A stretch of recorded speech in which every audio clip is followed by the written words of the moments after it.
Hey guys, welcome back to the channel. I'm Justice, and today we're going back into my Behind the Horror series where I cover films that were overshadowed by controversy or had a lot of behind-the-scenes drama. And today we're going to be diving into 2017's The Mummy starring Tom Cruise, and we're asking the question, is this movie as bad as you remember it being? Spoiler alert, yes. This movie was a disaster from the get-go, and many of the early warning signs point at Mr. Cruise himself, our friendly neighborhood Scientologist. You could make a sizable donation to the Church of Spaceship Beep Boop.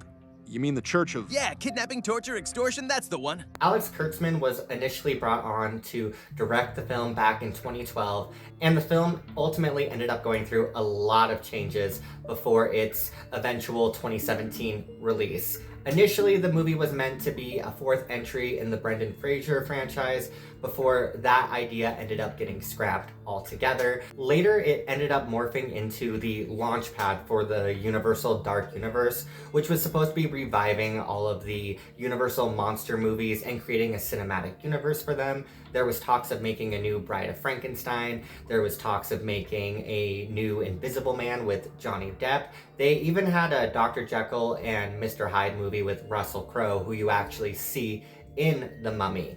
And if you haven't heard anything else about this universe or have no memory of any of those movies that I just mentioned, that's because, wait, they never happened. And we're gonna get into that because this universe was doomed before it could even actually start. Universal's plan was to create this cinematic universe, though, much in the same breath as DC, or primarily Marvel, has done with their films. And they wanted to do the similar thing, as I said, with their own classic monster movies, which had mashups back in the day when those were coming out. The original launching point for this franchise was considered to be Dracula Untold, which came out in 2014. Though this film wasn't originally meant to be a Universal monster movie, they decided in post-production that they were going to try to add some tie-ins from that film into what could end up being one of these dark picture movies. But because of poor audience reception and not enough money made in the box office, they ended up scrapping that idea and ended up moving on to 2017's The Mummy to be the flagship, essentially, for this new franchise that they were trying to create. We're going to circle back now to Tom Cruise, though. He was brought onto the film back in 2015 and was noted to be hired at anywhere between 11 to 13 million to be in this project. Yes, he was hired as the lead actor, but honestly, he might as well have been the director because he had full creative control over this film. He added in a lot of action sequences and was in control for how those ended up getting shot and taken care of. And he also was in charge of many of the screen rewrites, which ultimately ended up leading to a plot line added to the film that had his lead character become possessed by the mummy, which actually was not even in the original script. The reason he jumped into this role was because supposedly Alex Kurtzman was struggling with the scope of this film. And personally, I don't buy that. I think Tom Cruise turned this into an ego project and a dick measuring contest. And I just need to point this out right now to Mr. Cruise, as if he's ever going to see this video. But working so hard in order for us to be able to see you flopping around from outer space is kind of pointless because, sir, I can promise you that it's just not that big. So a lot of the missteps that were made with this film, I think, can be directed back at Tom Cruise himself. Even cast members in the film said that they were very divided about whether or not Tom Cruise was overstepping his boundaries with the movie or elevating a movie that was troubled from its inception. Universal, of course, denied that Tom botched anything, and this is the statement that they decided to say about that. Tom approaches every project with a level of commitment and dedication that is unmatched by most working in our business today. He has been a true partner and creative collaborator, and his goal with any project he works on is to provide audiences with a truly cinematic movie-going experience. Yeah, that is That is the most PR-coded nonsense that I have heard in a hot second. Alex Kurtzman's reaction to the failure of this film, though, I think is super disheartening. He later came out and said that making The Mummy, it didn't turn into anything that he wanted it to be, and the whole experience was very painful. Even later in an interview, he stated that he felt like the movie became so messy because there were too many cooks in the kitchen. And he doesn't directly name drop anyone or call anyone out, but I feel like with context clues that you can tell he was talking about Tom Cruise. From what I can tell, this was his second time directing, and since then he hasn't directed anything else, which I don't think is fair. I don't think that he was the reason that this movie was such a failure. I really do think that the reason this movie failed so hard was because of Tom Cruise and his ego. And I do find it super sad that he hasn't made any movies since then, from what I could tell anyways, and Tom Cruise gets to star in the millionth Mission Impossible film. The behind-the-scenes power struggle for this film, though, is more than responsible for the undeniable failure that this movie ended up being, and why this entire franchise ended up falling before it could even start in the first place. The movie was made on a budget of $345 million, and then only ended up pulling in $410 million from the box office, causing Universal anywhere between a 60 to 100 million loss, just proving that just because you're a big name in Hollywood, that not everything you touch is going to turn to gold. And this is just more of a side note for big studios that give this kind of control to big actors, but I really don't think that Tom Cruise needed a budget this big to remind general audiences that he works out. As a gay man, I will be the first to say, yeah, you're hot, I get it, but so what, man? I just can't wrap my mind around how this man still has such a successful career in Hollywood, especially with all the controversies that he finds himself in, whether it be his very public relationship with Scientology, his obvious abuse of Katie Holmes, and then circling back to this movie, the way he's on set, it seems like he's a total menace where he's micromanaging everything and using any project that he ends up being as a vehicle to like further his own brand and ego, and then also treating all these other people like they're below him. I just can't wrap my brain around any of that, but we're gonna step away from all that because that's not what this video is about, and we're gonna put that rant to the side. My thoughts on the movie, though, and not the lead actor, it's fine, and take that with a grain of salt, if you will. It's just very tonally inconsistent, and I do think that this movie, with the horror elements that it does have, if it hadn't had a PG-13 rating, I do think a lot of those moments could have flourished way more than what they did. Even at the beginning of the film, when you see the original Pharaoh killing her entire family and it cuts away from like her slashing their throats, because you can't show that in a PG-13 film. I think it would have been way more gut-wrenching to see her slash her own father's throat. Like, no, we don't need to see the baby. I think that one works perfectly implied. That's just as horrifying to just see that implied. Like, I don't think we need to see that on the screen,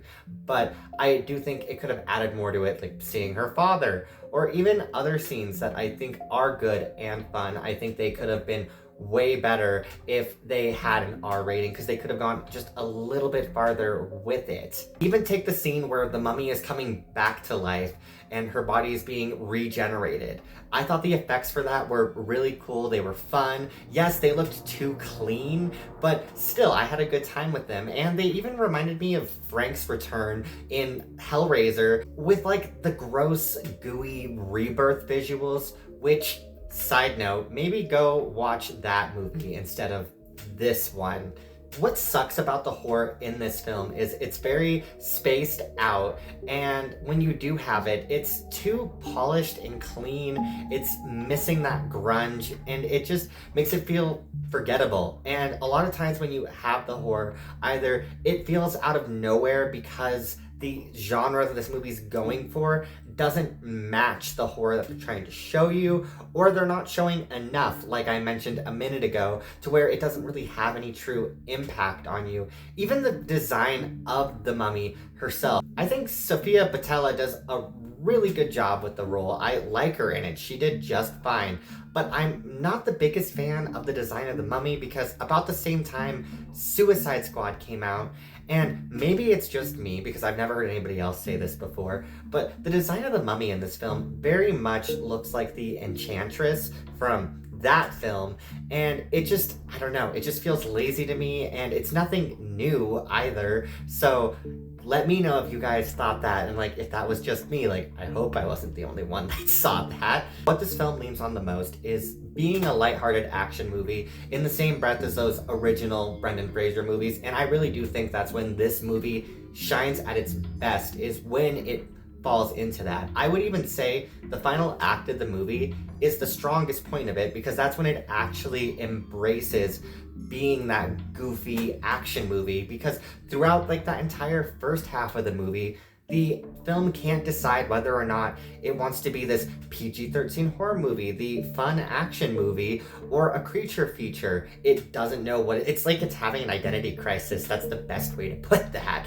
But in that final act, it just embraces being that goofy action flick, and I really do think that's when it shines. That's when the movie actually kind of becomes this fun, good movie for a second, at least to me anyways. There's so many action set pieces in those final scenes that I think are done very well and to great effect. You have this one scene where you have our lead characters running away from the money as like all this glass is shattering behind them, creating this cloud of all these shards. It's a very exhilarating scene the entire way through.